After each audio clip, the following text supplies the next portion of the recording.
Welcome back to TechKidFX for another Agix price prediction update, and in this video I'll be giving you the latest developments that have been happening here on the Agix chart, which at the time of this recording has lost the 20-day MA here on the 4-hour chart, which is now acting as resistance. We have also continued to see a breakdown to the lower side, and before I get further into the technical analysis and also give you my breakdown targets here on the Agix chart, first give this video a thumbs up, subscribe to the channel, and also check out the channel membership. And allow me to continue with the video here on the 4-hour chart by first giving you the short-term scenarios that I'm expecting to play out, where you can see that after fully maximizing our minimum target areas to the lower side in the formation of these wave 4, we started this massive bounce to the upside, obeying the Elliot wave structures, where you can see that I have this Elliot wave structure in yellow, having that as the first wave. Then we saw a corrective structure in the formation of that wave 2, fully maximizing our minimum target areas. And after seeing the low for this second wave, I was expecting another explosive move to the upside in the formation of this wave 3, where I had minimum target areas to the upper side in the formation of that wave 3 at the fib level 1.618, and that is at around the $0.64778 mark, and that is the minimum that I was expecting this higher Elliot wave con 3 to the upper side to do. But you can see that at the time of this recording we are not gearing up,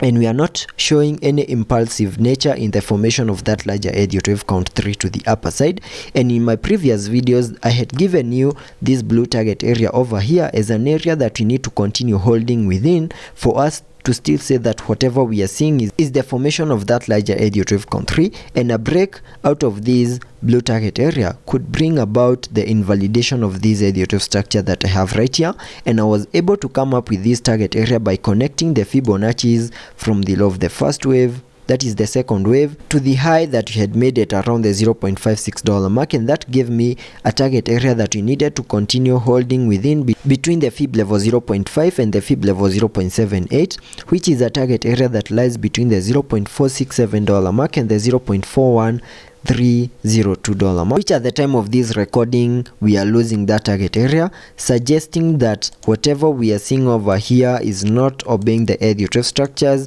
and whatever we are seeing is not the formation of these larger Elliot wave count 3. And that brings me to the breakdown targets here on the Agix chart, where we have the chances that whatever we are seeing is still the formation of these larger Elliot wave count 4 to the lower side. And if I use the Fibonacci's once more to get a new target area to the lower side in the formation of that wave 4,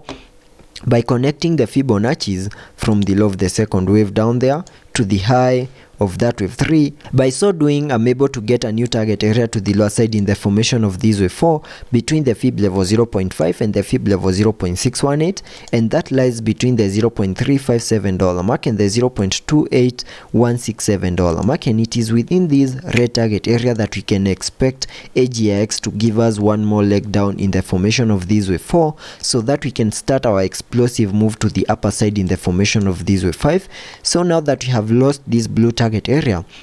there are chances that the breakdown might continue into this right target area between the fib level 0.5 and the fib level 0.618 in the formation of that wave 4, and whatever we have over here we can term it now as an ABC corrective structure, having this as the wave A, then that as the wave B, giving us a peak at around the $0.56 mark. Then we can expect one more leg down in the formation of this wave C into our red target area between the fib level 0.5 and the fib level 0.618 to fully maximize our target areas to the lower side in the formation of that wave 4. So that is what I'm expecting here on the short-term scenarios in case the breakdown continues, and we need to continue watching the area between the $0.35894 mark and the $0.28064 mark, because there are chances that Agix might see a bit of a pullback into that target area, target area to give us the low for that higher Elliot wave count 4